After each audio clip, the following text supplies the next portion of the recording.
একবার রাফি নামের এক ছেলে মোবাইল গেমে মগ্ন ছিল।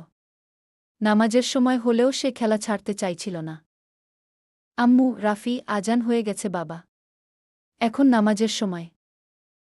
রাফি, একটু পর আম্মু। এই লেভেলটা শেষ করেই নামাজ পড়ব। আজান ভাই, রাফি, তুমি জানো রাসূলুল্লাহ বলেছেন, নামাজ জান্নাতের চাবি। রাফি, সত্যি ভাই? তাহলে আমি কি এখন জান্নাতের দরজা বন্ধ করছি? আজান ভাই, না, যদি এখনই উঠে নামাজ পড়তে যাও, তাহলে দরজা খুলে যাবে। রনি, আরে রাফি, খেলবি না? রাফি, আগে নামাজ, পরে খেলা। আল্লাহর ডাকে সাড়া না দিলে খেলাটাও মজা লাগে না। রনি, আমিও যাচ্ছি তোর সাথে। রাফি, আজ আমার মনে কেমন শান্তি লাগছে রনি। রনি, হ্যাঁ, মনে হয় আল্লাহ খুশি হয়েছেন। নামাজ আমাদের জীবনের আলো।